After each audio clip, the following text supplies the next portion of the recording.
Hey guys, thanks for coming. And also, it's almost holidays. Come on, that was kind of... Yeah, actually, after this week, I have 2 full weeks off from work, so I'm like so happy. I don't want to talk about the domain in which I work. I don't want to hear anything about anyone's opinions about it. I'm just like, first thing I'm going to do on Friday is with flourish, turn off the notifications on my cell phone. And yeah, so with that said, that's also, if you're interested in telling a story and you want to talk to me about it, that's a good time to catch me, because I'm going to be in an awesome mood. and I'm going to have so much time. I can do so much day drinking with you, although admittedly I'm very bad at day drinking. So yeah, let's, if you are interested, grab a postcard. It has all the themes for the rest of the season. We always are so happy to have new performers on our stage. All right, I gotta put the glasses on. All right, so, the thing is so this is the island of misfit toys, right? And what's cool is that, hearsay themes are meant to be interpretive. So tonight, there's no one note theme here. We're gonna get stories about toys and misfits and Christmas. Nothing about islands as far as I know, but maybe someone will surprise us. I don't know, it's funny, like misfit, that's kind of a negative, isn't it? Where it's, like you don't fit in or whatever, but I think that misfits are the coolest fucking people. They are not boring. So I do hope that you enjoy the variation in all the stories that we're going to get. Also, I want to say thank you to the community. They changed their name, so I have to read it. Traverse Area Community Media is here filming, so thank you to them. And Harp Star is here taking photographs, so thank you to them. Also, if you are, hiding out from the law and don't want to be photographed, I'll let you know who to request that your photo not be published. All right, so why don't we get going with some stories, and help me welcome to the stage Karen Killian.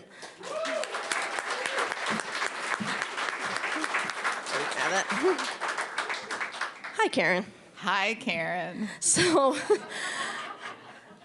Karens are not having a very good year. My name is Karen, for future reference. Well, she spells it with an I, so that's kind of not the same name. I'm a half-breed Swede. So, yeah, I got to tell you all, speaking of, the bad year that Karens are having, I was at a play in June, and during the intermission, somebody who was very drunk was going back to her seat in the front row, and she was just like, she took up a lot of space, basically. She's like, where was I sitting? Where was I sitting? Was I sitting there? Or was it there? Or was it there? Where was I sitting? And I turned to the guy next to me and I said, sounds like a conflict. And he said, yeah, sit down, Karen. I was like, dude, that is actually my name. I hope he learned a lesson that night, but, so yeah. I want to know who Karen Zero is. Like, who ruined it for the rest of us? As a younger Xer, I was always the only Karen everywhere I went. Yeah. So I don't know about you other Karens with an E. You're a whole other breed. Well, apparently, like, if I ever legitimately have to talk to the manager, now I can't. Like, I'm just gonna get rejected out of hand. So, all right. Anyway, it's so nice to have another Karen on the stage. Always Karen. All right. So, if you are new to the show, you should know that we introduce every performer with a performer question.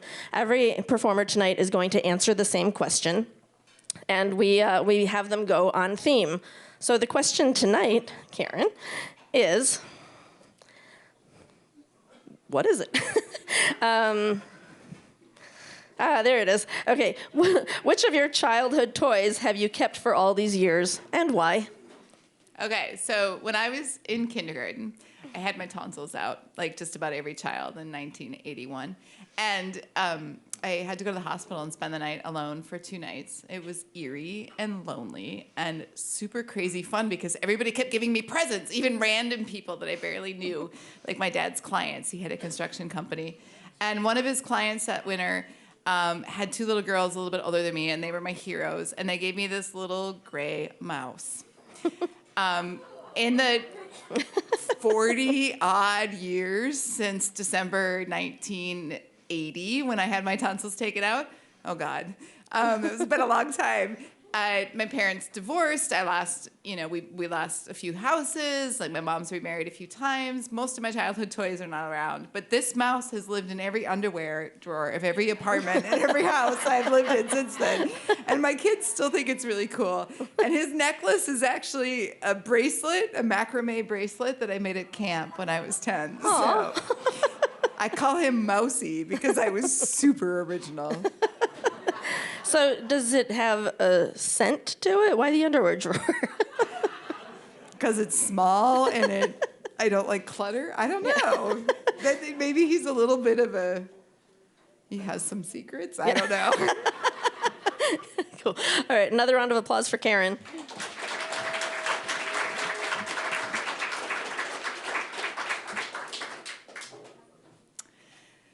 So you all know how every Christmas has an it toy, right? And it seems like when there's an it toy, every kid is clamoring to have it, or almost every kid that you seem to know. Well, in 1983, the it toy was a chubby-faced doll with soft yarn hair that was supposedly born in a Cabbage Patch. You guys remember these things? The Cabbage Patch dolls. They were quite the rage. And by early November of that year, all the cool girls in my 3rd grade class already had them. These were the doctor's kids and the orthodontist kids. You know who these kids were, right? And they were bringing them to school stuffed in their backpacks, and they'd gather in a pack at the corner of the playground during recess to play with the dolls. They let the rest of us, who were not quite so lucky, watch them play. But the understanding was that by January, we should all have our own dolls. Though, in the meantime, we could spend our recess time admiring their dolls and discussing what kind of dolls we dreamed of having, as if we were discussing the dreams of our future children, what they would look like and what kind of hair they would have. I imagined having a green-haired doll with big, yellow, puffy ponytails. She would look a little bit like me, but she would have a really fancy name like Delilah Lorinda or Kylie Anne Marie. These were actual names of dolls that other girls in my class had. We 3rd grade girls knew everything about Cabbage Patch dolls. Each one was unique, like all children themselves, and they were all designed by a man named Xavier Roberts. This is a sham, by the way. Google it. It's a pretty fun, interesting story. You knew it was a true Cabbage Patch doll, though, if Xavier Roberts had signed its butt. Now, in my house growing up, there was no Santa Claus. My mom had made that very clear from the time we were tiny tots. Santa was a lie.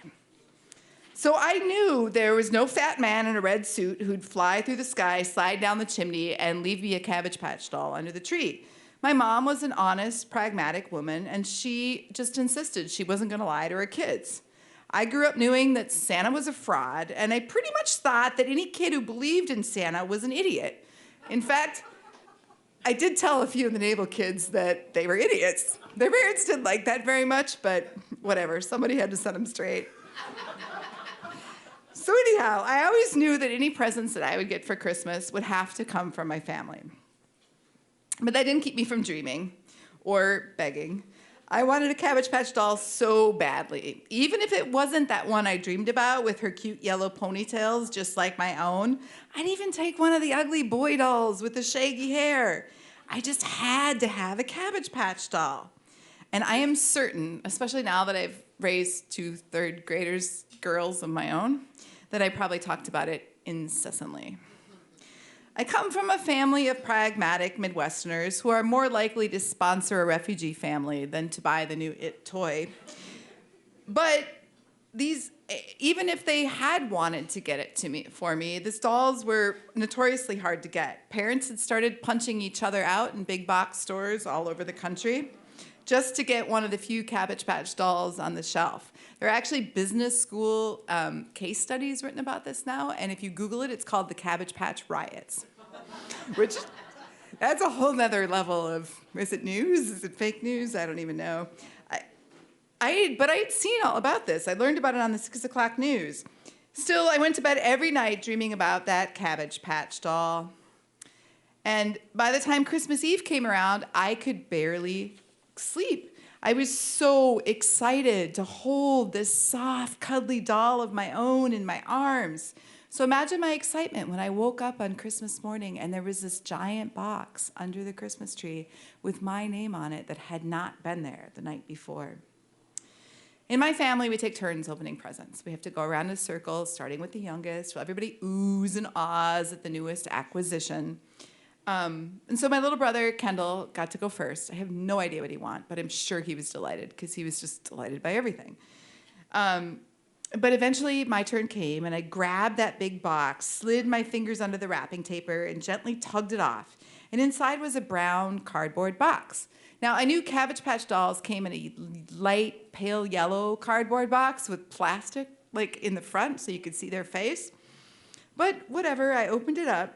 And when I opened it, there they were, those yellow yarn pigtails I had dreamed of.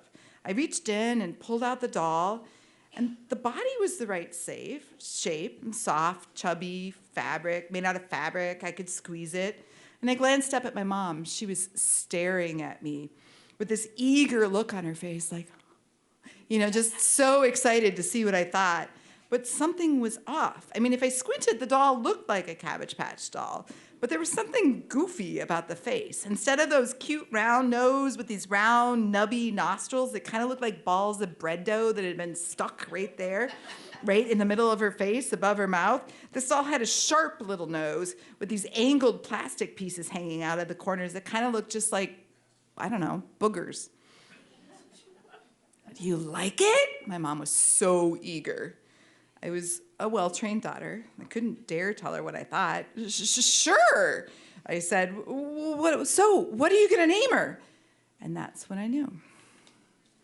Now, Cabbage Patch dolls came with our adoption certificates, right? They already had their fancy names listed on them, names like Delilah Lorinda and Kaylee Ann Marie. My doll had a lacy yellow dress and matching lacy yellow bloomers, and I pulled back the waistband and I looked at the butt.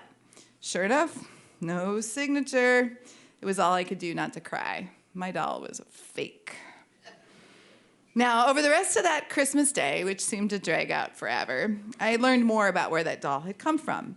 My mother had worked together with a whole team of my family to get me this gift that they all thought was exactly what I wanted so badly. My Aunt Marie, who was one of my dad's 5 sisters, had sewn the doll herself using a kit you could get at the fabric store in 1983. And my Grandma Betty, my mom's mom, had spent weeks hand sewing me a huge bag of clothes for my doll. I can just imagine all the late night phone calls that had happened to set this up, all the hours that these women who I knew loved me must have labored to craft this toy for me, dreaming of my delight. In fact, I've done it myself. How many dark December nights have I stayed up all night making things for my kids, hoping, dreaming, just praying that they would smile and be excited when they saw them? All we want is their delight. But I wasn't delighted. I was embarrassed.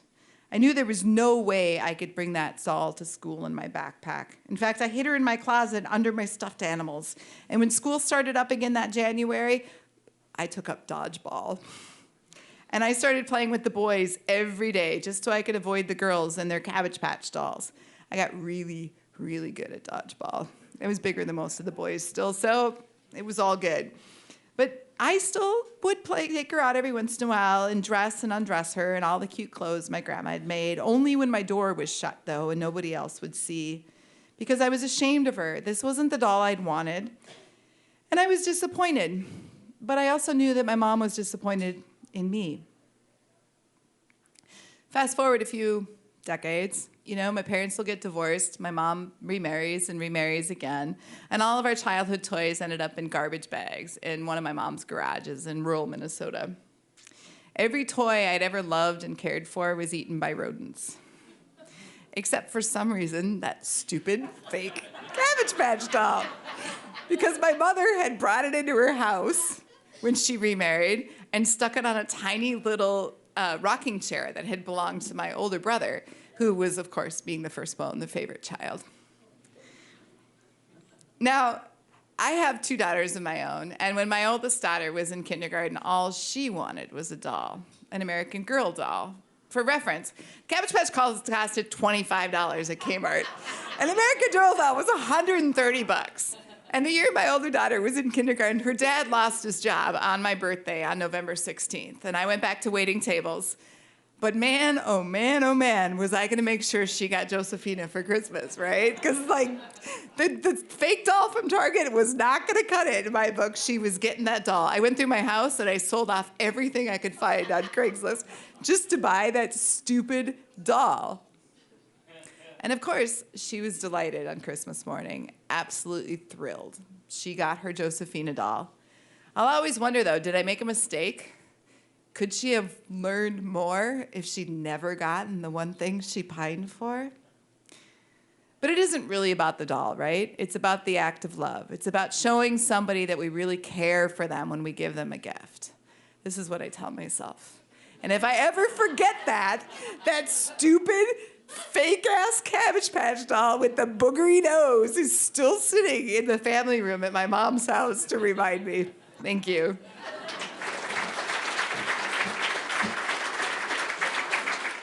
Let us welcome to the stage our next performer, Rob Ford.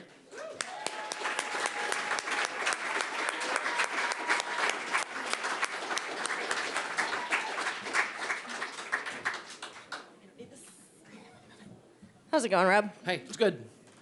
I did just what you asked. She asked us to not stand so close because they're taping it and we'll get a round of applause as we approach the stage. So I sat way back there. And you did such a good job. Did you feel like you were like the next contestant on The Price is Right kind of thing? So you're running to get here. All right. So, Rob, what is a toy that you still have from childhood? Oh, my God. If any. Yeah, well, you asked me this a couple days ago, and I looking around the room, this is probably going to mean nothing to any of you guys. In 1967, I was 9, and the Tigers lost. At the time, there was only the American League and the National League. Tigers lost the last day of the season, and they didn't make the World Series. For Christmas, my mom bought me a catcher's mitt because I was such a big Bill Freehand fan for the Tigers back in the 60s, and I still have it. Yeah. Do you still like play catch with it, or is it more like a? It's old and dry and small. It would fit the hand of a 10-year-old, but it's in the basement, and we've never thrown it away, have we, hon? Excellent. Do you all know who this person is that he speaks of? Yeah. Okay. Yeah. There's one Bill Freehand fan. Yeah. Yeah. Yeah. It's nothing compared to what gloves are today. Yeah. Right. Cool. So anyway, that was the one. I guess it would be considered a toy. Yeah. Excellent. Yeah. Another round of applause for Rob.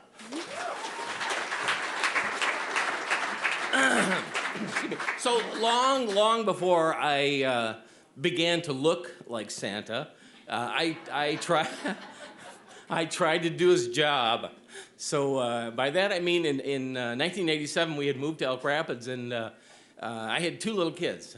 One was maybe almost 3. One was a little over a year. They had no idea who Santa was, but there was an ad in the paper for a Santa Claus at Logan's Landing, which was at the time a bustling shopping center. Anyway, so I here I am. I'm 30 years old, and I went in there and I said, "Hey, I'll do that Santa gig." I like Santa. I had kids, and and then the guy kind of looked at me like, kind of young to be Santa. And I said, "Well, okay." He said, "Well, if no one else comes along, then you've got the job." And it turned out nobody else came along. for a very good reason that I will come to. Anyway, so I was all excited, and Black Friday, I don't even know if Black Friday was a term in 1987, but anyway, day after Thanksgiving, I got up and I drove into Logan's Landing, and I went into the little room, and I put on the big red pants and the big red jacket and those plastic spats over my shoes and the polyester beard. And this was in the late 80s. It was still pretty common for Santa Clauses to have the fake stuff on and the big hat. And you can't put it on without starting to get hot. And you just get hot, hot, hot. Anyway, so I get out there and I've got boxes of candy canes and I'm all ready. So right away, from 10 a.m. till 9 p.m. was the Black Friday event at the bustling Logan's Landing Shopping Center. So anyway, right away, parents start coming in, and I'm handing out Christmas candy canes, and I'm listening to their wishes, and they leave, and the worst thing happens. The parents start coming back in, and they say, "Where's that other guy? Is that other guy here still? Is that other guy at a different store?" I'm like, other guy. So it clicked not too long into that. If you were in Traverse City back in the 80s, there was a guy. He was about that tall. He had his own beard, wire rim glasses, his own clothes, and he had boots. He looked like Santa, and he looked like he would be a reindeer farmer most of the year when he wasn't making toys and that whole real Santa thing. And that was the guy that I was following. So it was awful. The whole first day, the whole first weekend, people after people, they'd come in and they'd get their candy cane, and the kids would go out, the parents would come back. When's that other guy? When's the other guy? Where's the other guy? And I found out that he had gotten sick and a stroke or something. Anyway, he was a really old guy. So anyway, by Tuesday, word had traveled fast. There wasn't the internet, of course, but word still traveled fast around Traverse City. And so then it became very quiet. That very first day, there were people, but it was just awful. And the worst one was, I could look down a hallway, and these people came around the corner, and their parents were leading the pack. And it's like mom and dad became human shields, and brushed the kids back. And the kids went back, and Dad took them into, I don't even know what kind of store was at Logan's Landing at the time. Anyway, Mom came in and said, are you just here filling in for that other guy? Come on, no, I'm not. I'm the guy.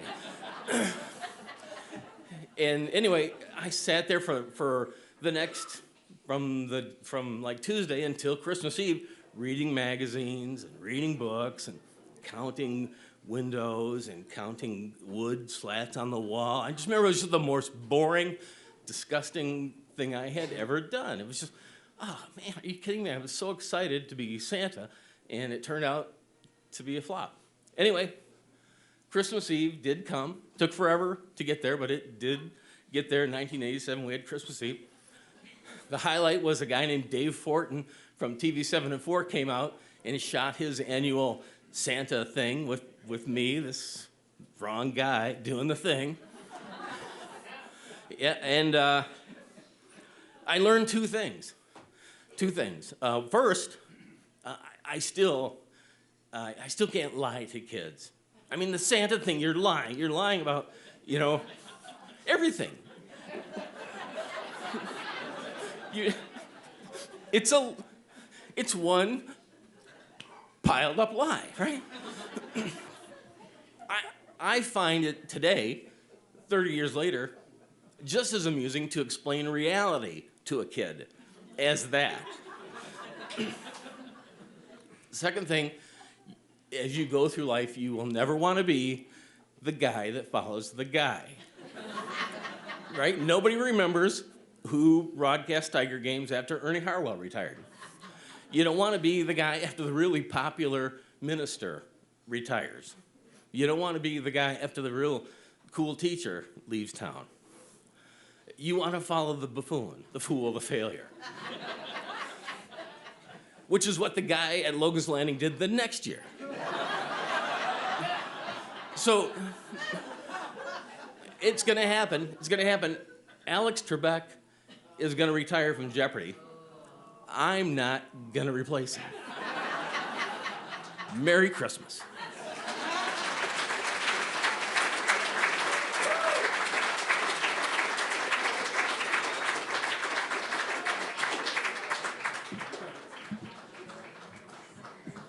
Thank you, Rob.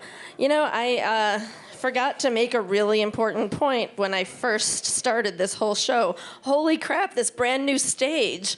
It's awesome. Thank you, Workshop, for... I'm feeling kind of legit tonight, you know? All right. So at the little table where I'm at over here, you might have also noticed candy in bowls when you walked in. The meanest thing that you all can do to me tonight is make me go home with all this fucking candy. So please, please help yourselves. You know, it's get a jump on the holiday calories, right?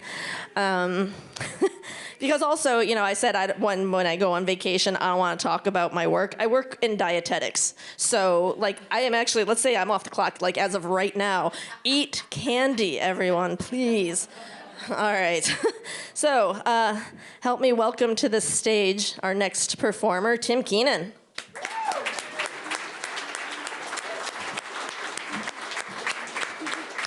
Thank you.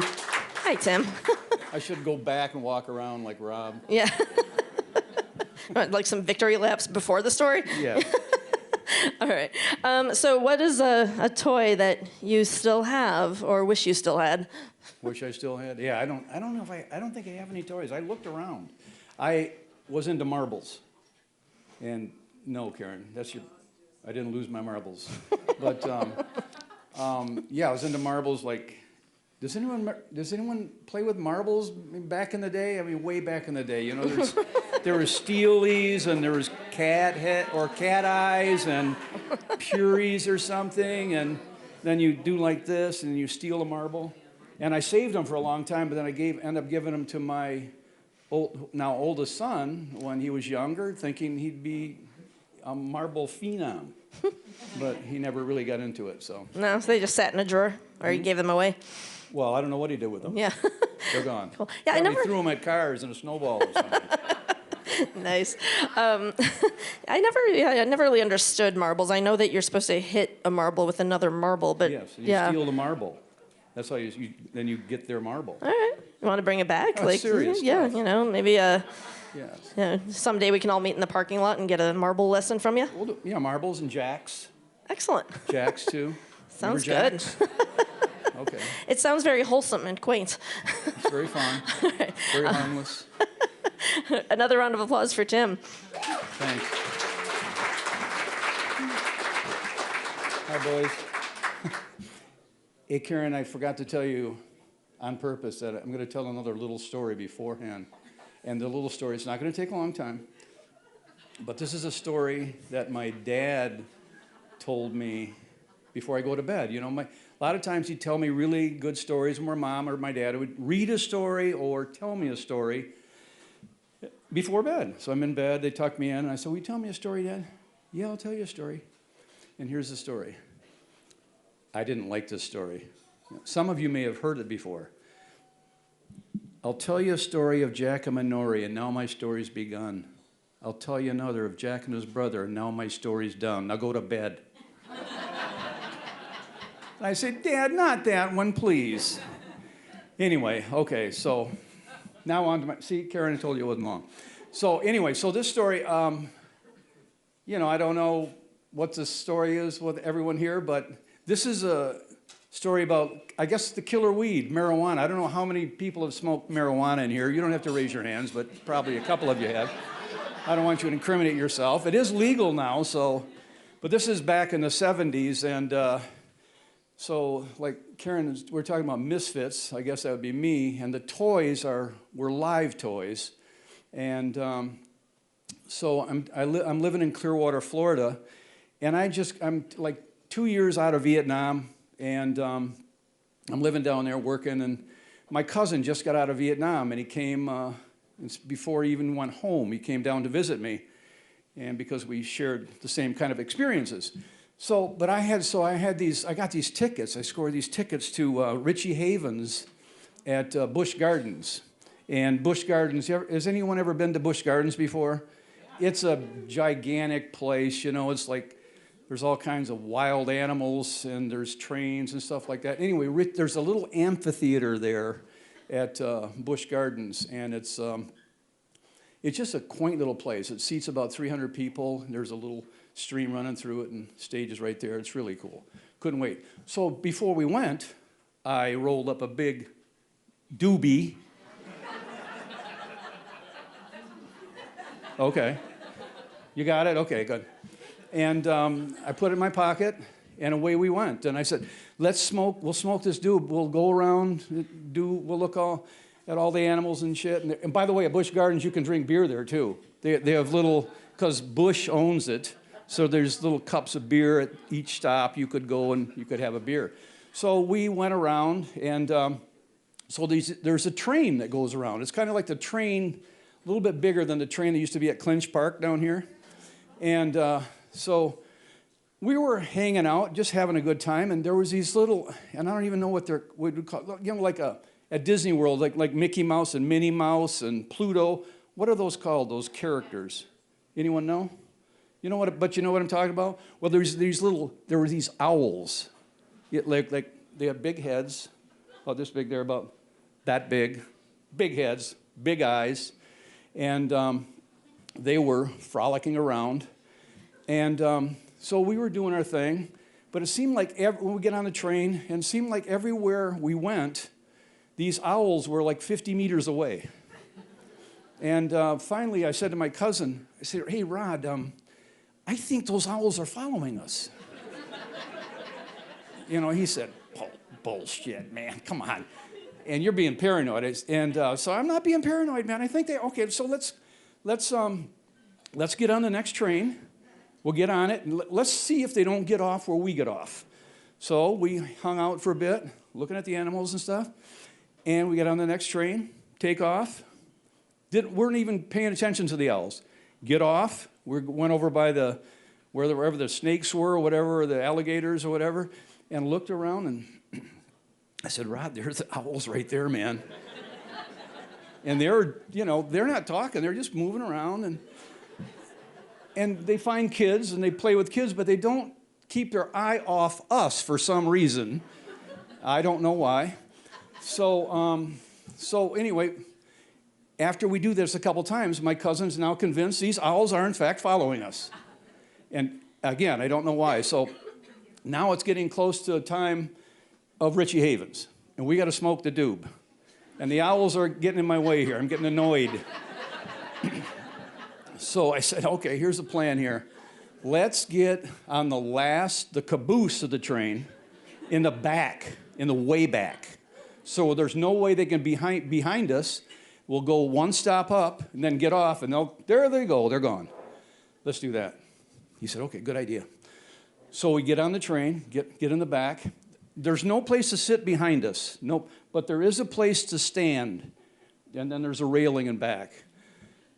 So we sit in the back there, and the owls are looking around like they don't know what to do, and they end up getting on the train, and they end up flapping their little wings and coming and standing and getting right behind us.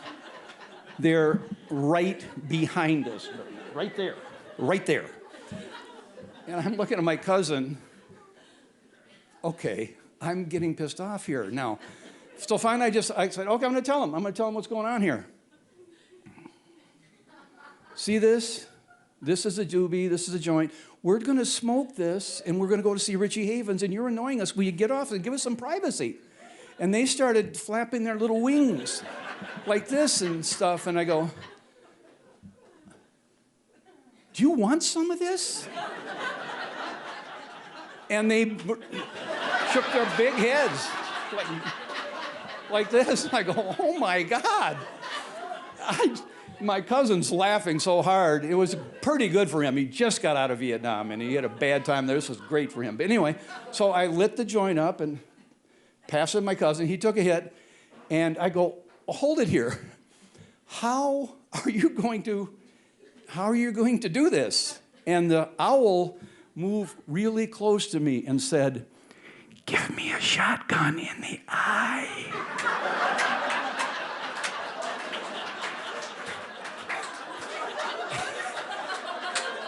And I go, oh my God. What I was going to tell, a long time ago, I was going to tell you, before this story started, the odds on this happening to anyone, or your chance of winning the lottery are way better.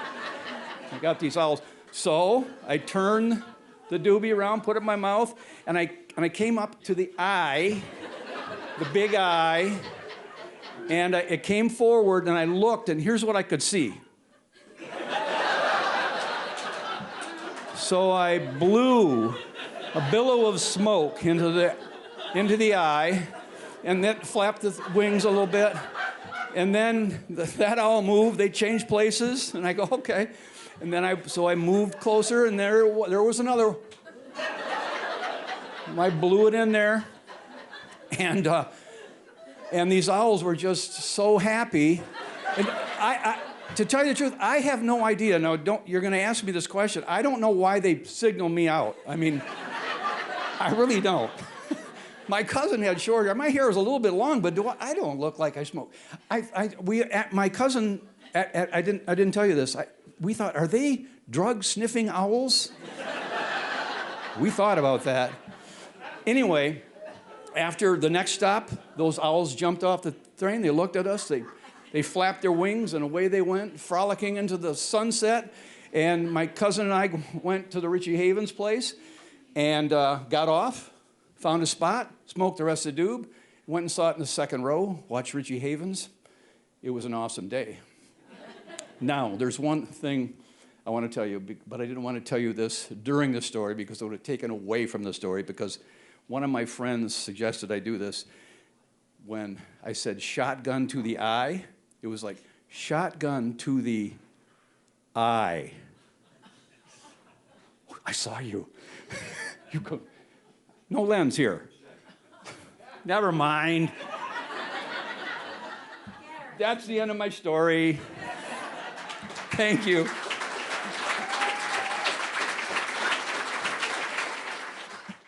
So, talking about misfits, I think I always wanted to be a misfit, but I was kind of a good kid.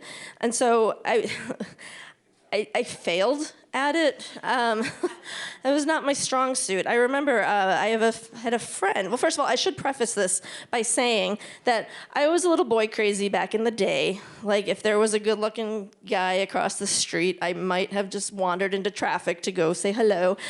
And some of the stories I've told here on the stage, that will not be a surprise to many of you.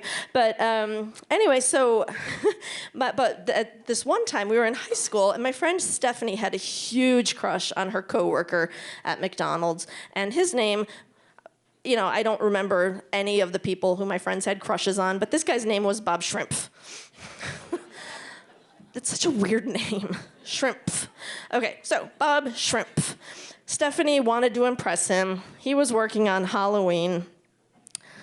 We went in to say, so she could flirt with him, and then she decided, because he was kind of a misfit, this Bob Shrimp, and she was like, we should toilet paper someone's house and then tell Bob Shrimp that we did that. And I'm not one to do things like that. Like, I never understood, like, why is that, how is that fun? Especially, it's not about being an adult. Like, I don't know, have any of you ever toilet papered someone's house? Yeah? Why is it fun? Anyway, so Stephanie said, all right, I'm gonna talk to to my coworkers. The supply closet is right over there, and as soon as we're on our way out the door, let's just grab a bunch of toilet paper from the McDonald's and then go in toilet paper houses. So of course we got caught stealing toilet paper from McDonald's and got pulled into, we actually got taken into the station. Because, I guess to scare us straight, but we were already, twerpy, goody two-shoot kids. Like, but I think for me, the hardest part about that story was somehow I got blamed, and my friends' mothers were like warning them, you know, you might want to stop hanging out with Karen so much because she's a little boy crazy and she's always going to get you in trouble. I'm like, first of all, I just wander into traffic to say hello. Like, and second of all, Bob Shrimp was not my guy. Anyway, yeah, I don't know. Is there a term for like people who want to be misfits and just fail at it? What is the word for that? Lindsay Ware is the only thing coming to me for those of you who watched Freaks and Geeks. Yeah, sure. I don't want to be normal, though. All right, well, let's get back to the storytelling. Help me welcome to the stage Laura Gornicki.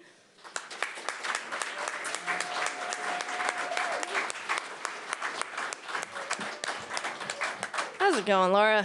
Hi, Karen. Hi, everyone. So, did I already mention on stage your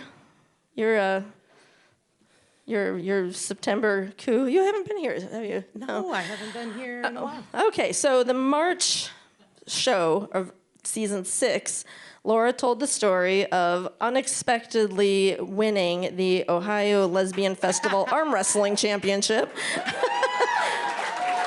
Thank you. in 2018. It's on the podcast. You should listen to it. It's an amazing story. And in 2019, she capably defended her title. So please Thank you. yeah, it's a great story. Please do listen to the podcast so you can get the whole scoop on what happened that day. All right, so Laura, toys.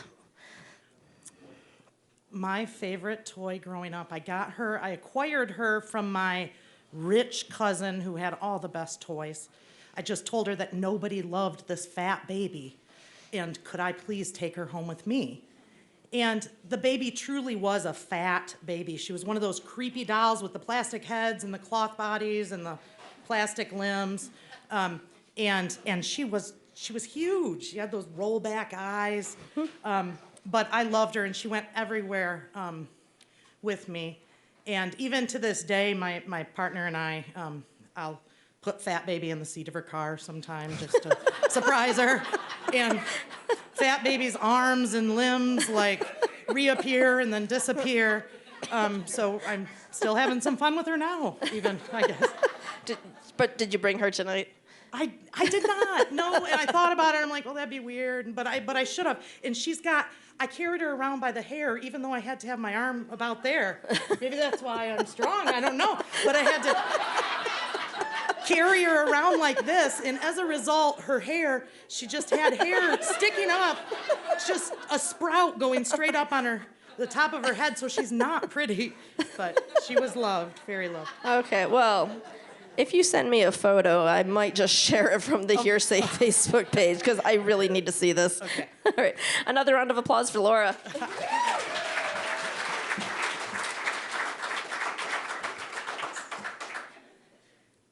I was preparing to go to India, and I was packing this enormous, big, black suitcase, and I just put a few clothing items in there.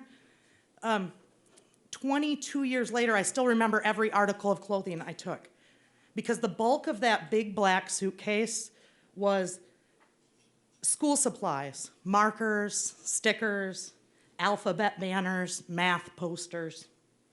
I jammed in deflated kickballs, a small air pump, bubble wands, and jump ropes and small toys. Along with another woman, I'd been selected to take part in a fellowship to spend my senior year of college in a village as a guest teacher. I was so excited. I was an education major. I was ready to teach, to inspire. I was ready. But then when the two of us arrived, we realized that we were not ready, that nothing could have possibly prepared us for that culture shock. I'd never felt like more of an outsider in my life, and I was a person who always tried to fit in my adolescence. Everywhere we walked, people unabashedly stared at us and screamed, "Madama Americana," and they were elbowing their peers. Children would touch our toes, Some children would cry when they looked at us because they'd never seen white skin. They'd never even seen a television or white skin on a magazine. Chickens and pineapples and strangers would sit on me at public buses. And my entire digestive system was on fire. I wish I wouldn't have brought all those toys and threw some peanut butter in there or something in my suitcase. And also, I'd never been squeamish about bugs, but the little house that my companion and I shared was just crawling with ants and giant spiders and cockroaches. And I was in the jungle. The cockroaches are like that big. Every day was a challenge, and we stuck out wherever we went. And when I went to bed at night, I would just lie down in my bed underneath the mosquito netting in the sweltering heat, and tears would roll down my cheeks, and I just wanted to go home. We had a couple of weeks to get settled in this village before we began the school year. I was so excited to get into that classroom, and I was hopeful that the education, that the learning would be our common denominator. I'd always bawled over those amazing movies about these inspiring teachers and books, and you know the Reader's Digest features about teachers who changed kids' lives. And now here I was, a village, underdeveloped country, and it seemed like maybe this had the potential to be a really good story. But on the first day of school, I stood in front of about 25 kindergartners. They were like adorable little soldiers. They were in their tiny school uniforms, and I had their rapt attention. They were all silent. They were looking straight at me. These are 5-year-olds. In the United States, you don't get audiences like that. I had 7-year-olds drop the F-bomb and hitting each other in class. Not these kids. I had chalk, and I had a chalkboard at the front of the classroom, and each student, they sat on their benches, and they each had a little tiny chalkboard and a piece of chalk. And I went to the front of the board, and I drew a picture of a body, and I labeled some body parts, and then I proceeded to try to teach them head, shoulders, knees, and toes. They could not control their laughter. They laughed uproariously. They jumped up and down on their little benches like jumping beans. They slammed their little slates down on the benches, and they were going crazy. I had no idea what to do. Fortunately, a small woman, Talisi Bai, with a big bamboo stick, rushed into the classroom and began banging on things all over the place. And the students immediately became little soldiers again. And I watched, and she took over the class from there. I was humiliated, and she would write a letter on the board, and then she would say the letter, and they'd all repeat in unison the letter, and then they would write the letter on their boards, and she would circulate to each of them and critique their letters, and this boring routine continued for the rest of the class period. After that kindergarten disaster, I just spent some time observing other teachers, playing with the students during recess, getting to know other people at the school. I tried to think of ways I could stay somewhat true to my more what I thought were progressive methods. Well, they were more progressive than what they were doing. My methods of education. So I decided to give it another shot with 7th graders. I didn't want to write things on the chalkboard and have them copy them down, and I thought older students would appreciate the things that I would have to say, appreciate a break from lecture. And some of the kids had very excellent English, several were fluent. And I planned a geography lesson. I don't remember exactly what I talked about, but I know I was up at the front, and I started out with a lecture format, writing things down. The students all wrote things on their little slates. And then I gave them some instructions, prompted them to work in small groups, and their faces froze. They refused to go get the markers. They refused to turn around on their little benches. They would not listen to me. And after repeated prompts, finally one girl said to me bashfully, "Miss, I cannot work with the boys." And the other kids breathed out this sigh of relief, and they said they too could not work with the opposite gender. They didn't want to get out of their seats or get the markers. They wanted me to stand at the front of the room, lecture while they wrote on their little slates. So this experience looked nothing like I had anticipated it would. This was nothing like Robin Williams and Dead Poets Society with all these revolutionary tactics.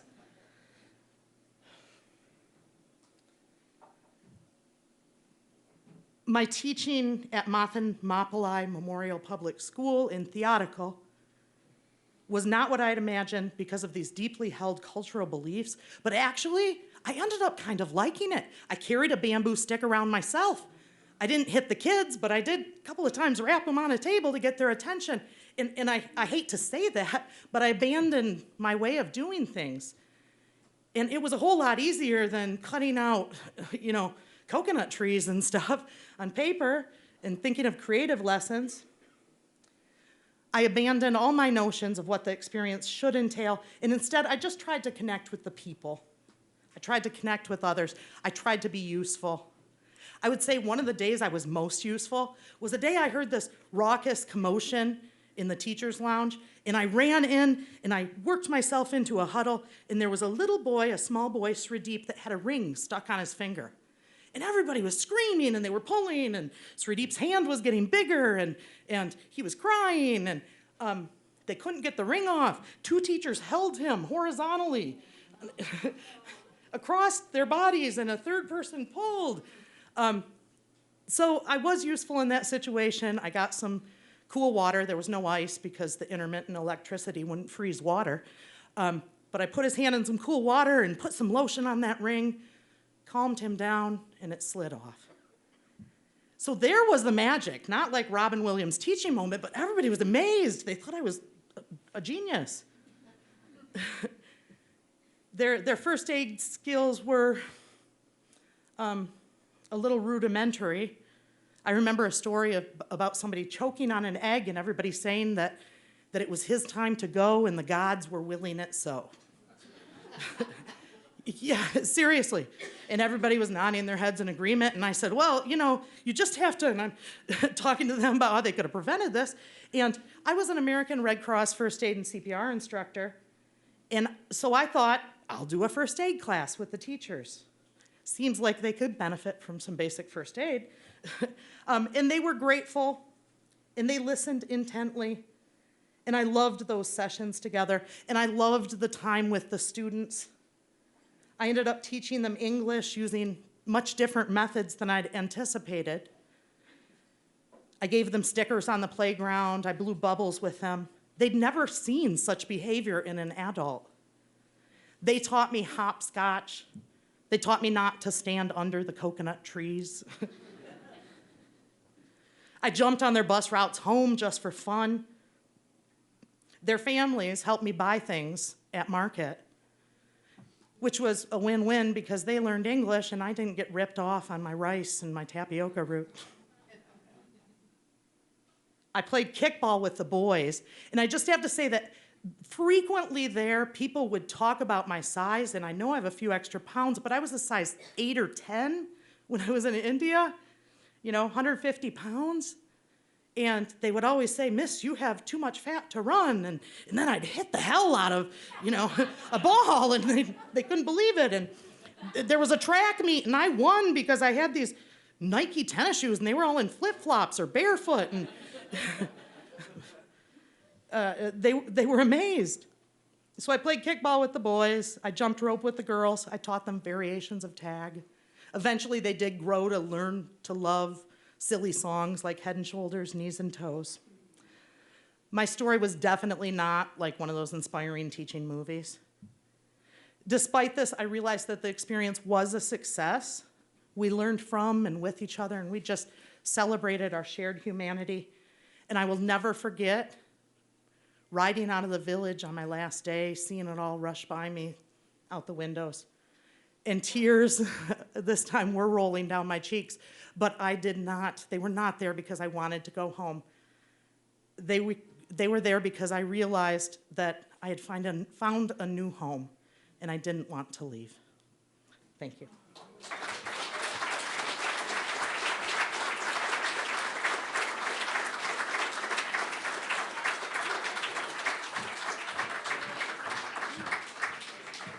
Thank you, Laura. All right. help me welcome to the stage our next performer, Skylar Fort.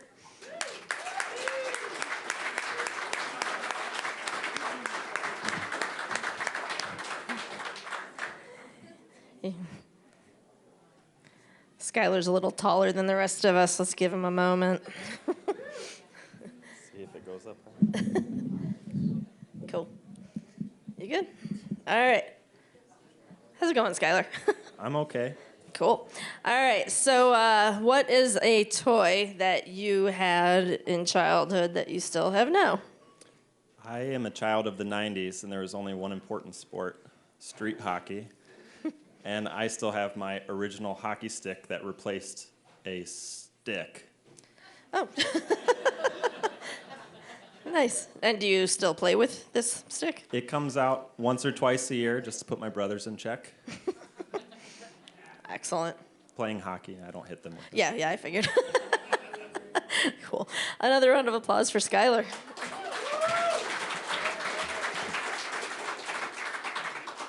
Thank you. I was born and raised in a cult. I wish that were a joke. And yes, I lived on a commune, or rather a compound, that was owned by the organization. But I also lived a good chunk of my life in the secular world while just adhering to the rigid doctrine. My religious differences were not often obvious to others, as there were no weird outfits and we still celebrated our birthdays.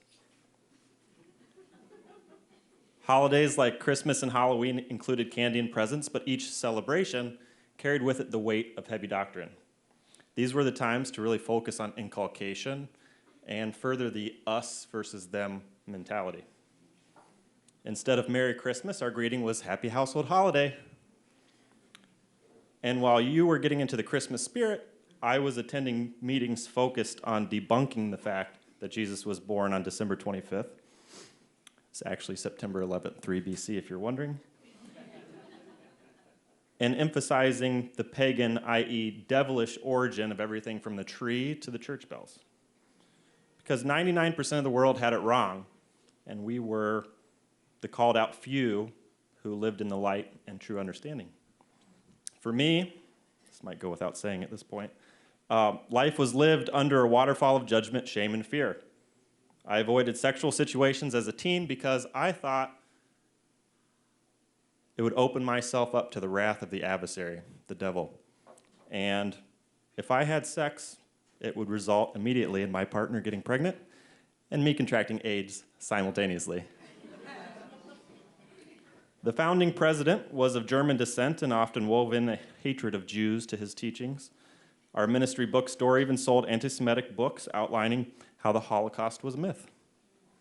Homosexuality was a symptom of devil spirit possession, but abortion was not considered murder, which was very convenient since there was a long history of sexual abuse and exploitation from clergy and other men in power. In hindsight, my heart definitely knew that something was off. When my family moved into the secular community to spread the word, I ended up in a new public school and reading some excerpts from the diary of Anne Frank. That was interesting to me because I had remembered some adults talking about that book before and how it was a story that some Jews had made up for sympathy. When I brought it to my father's attention that I was reading some excerpts from that book, he looked at me a little concerned and said sternly, "The Holocaust never happened, and if it did, it's been grossly over-exaggerated." Then, a few years later, it came out that my cousin was gay. He was a teen and ready to start dating other boys. So, a group of senior leaders gathered to cast out the devil spirits. And there was an ample amount of praying and Bible thumping. And I straddled a line in my head because I believed the doctrine, of course, but wasn't surprised my cousin was gay because that was clear to him, to me, and everyone else who loved him from a very early age. I may have questioned things or not fully bought in at times, but it really wasn't until I was 27 years old that I began to step away. And it took that long because I didn't know. That was literally the only life I had ever known. And of course, my parents and ministry leaders had even directly outlined and told me this is not a cult, because there was a mass exodus from the organization in the mid-90s after mass accusations of sexual misconduct and financial exploitation.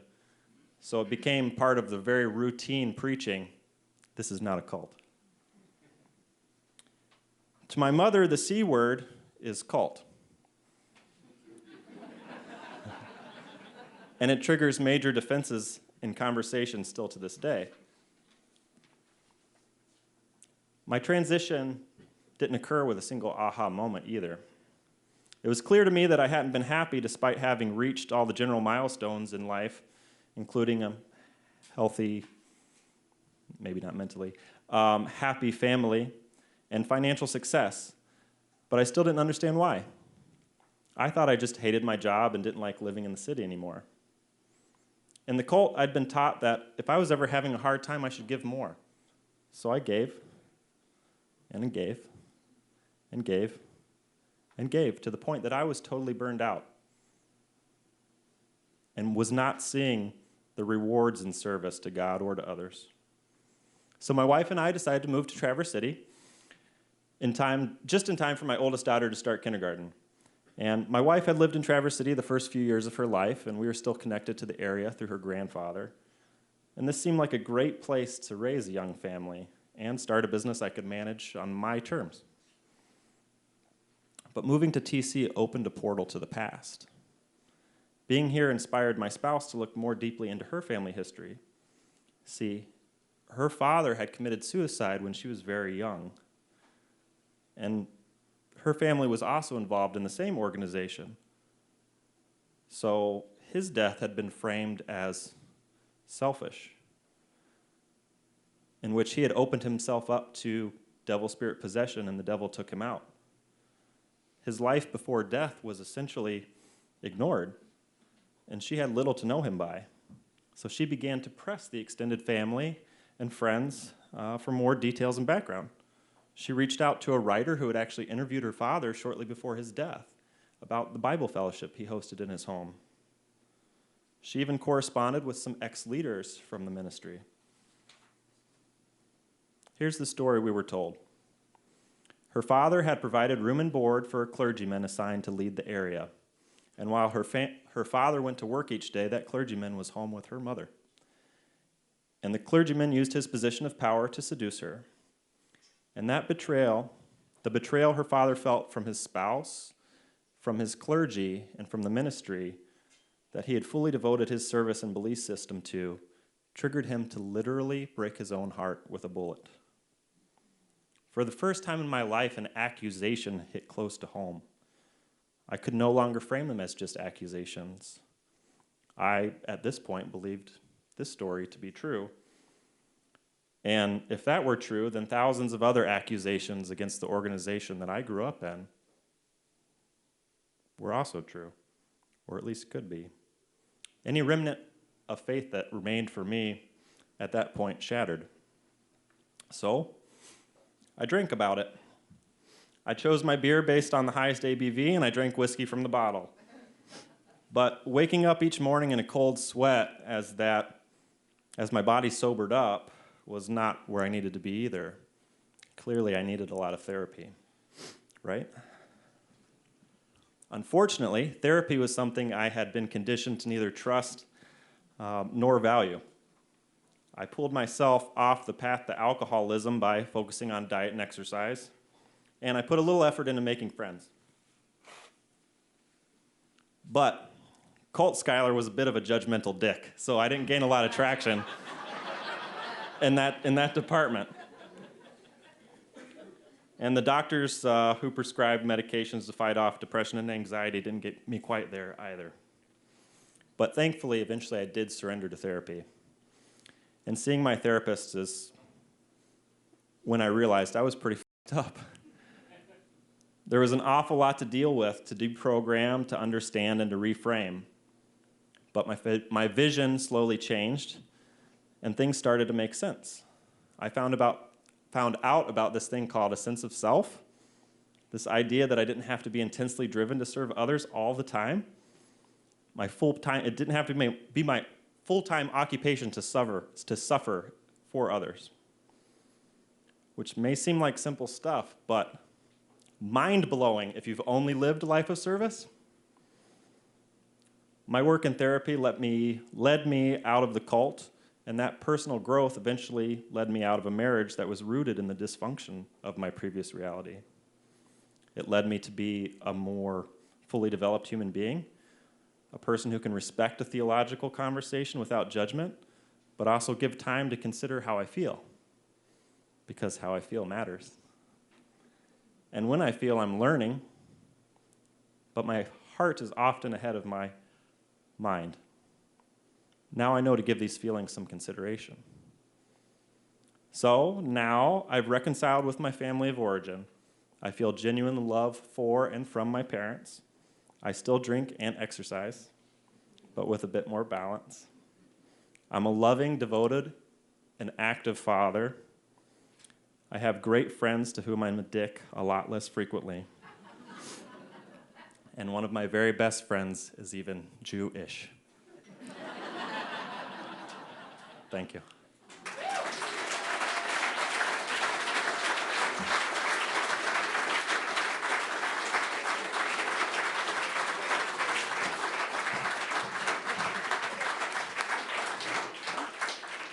Thank you, Skylar. Actually, that was his first time telling a story on the Hearsay stage.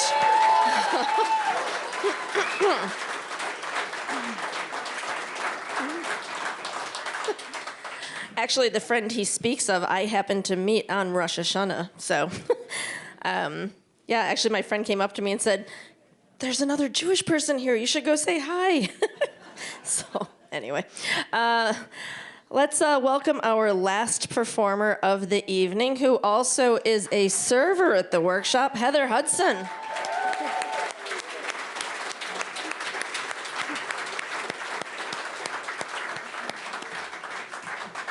Skylar's tall.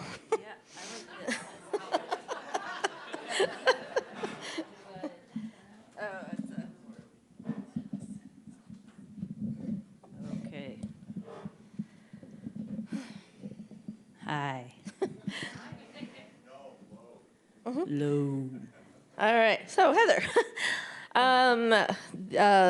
toy that you have kept all these years. It's quite large. My grandpa made me a dollhouse when I was 9, and I just keep taking it everywhere I go when I move, and I'm eventually going to renovate it when I have grandkids. The squirrels like it, but or chipmunks, whoever hangs out in the garage gets to burrow in. I'm letting it happen right now, but we'll do some renovations. Yeah, nice. How big is it? Like a... It's about this wide, and it's 2 stories, so, and it has kind of like a Bavarian look to it. Cool. Yeah. All right. If you want to send a picture of that too, send us a picture of marbles. I will share it because I'm curious to know what that looks like as well. So, all right, another round of applause for Heather.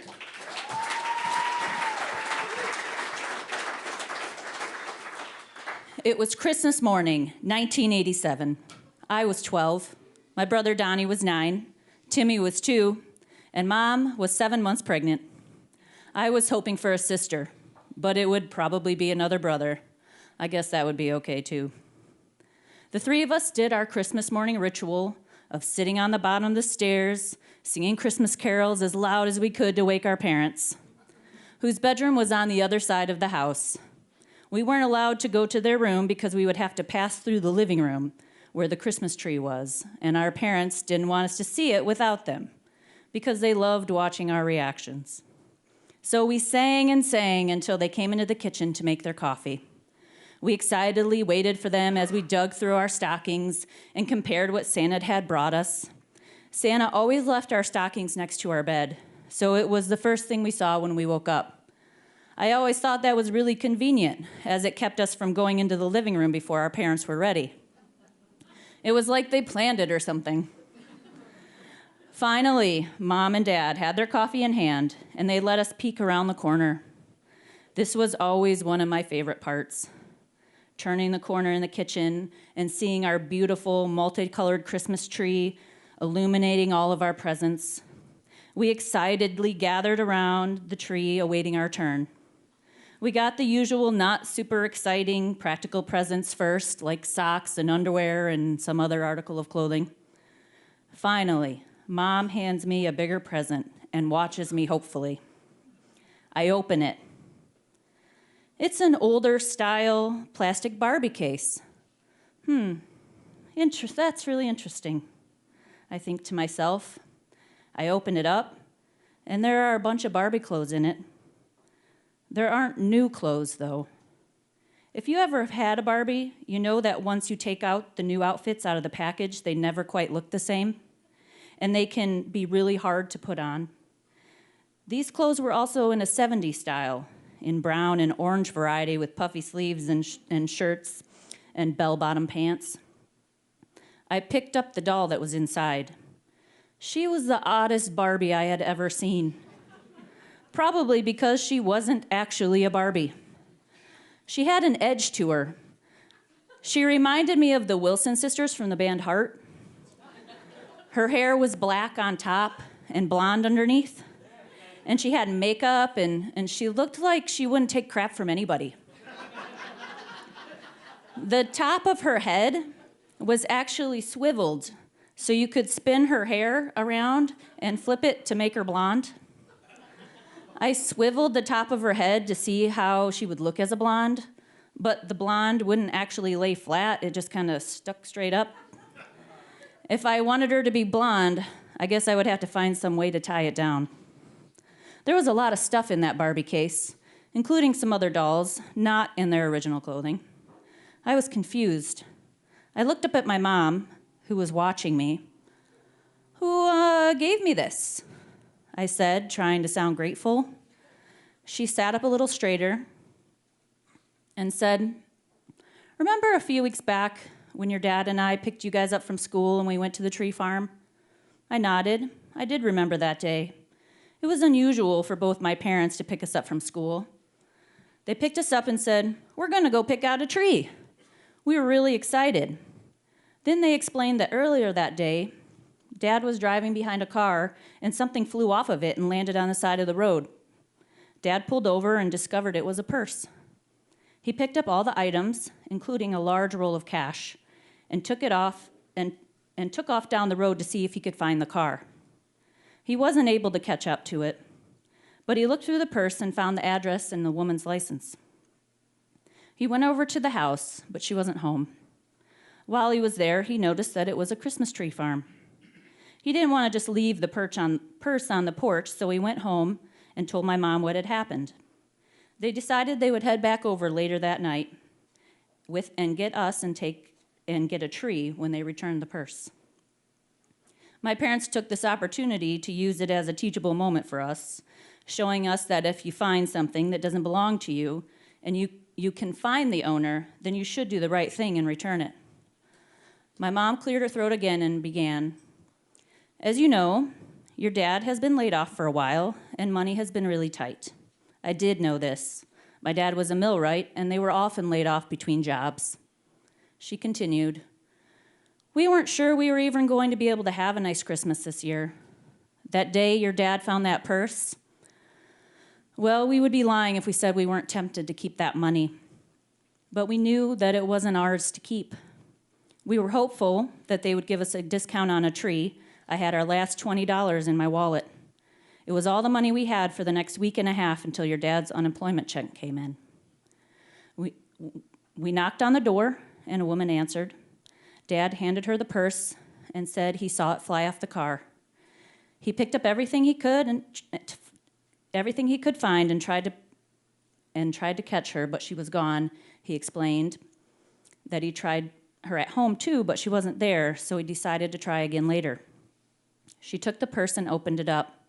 There on top was the roll of money, and she just started crying.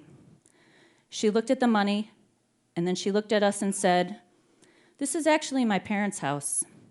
My son and I are in the process of moving back here. On opening day of deer season this year, my husband died in a hunting accident.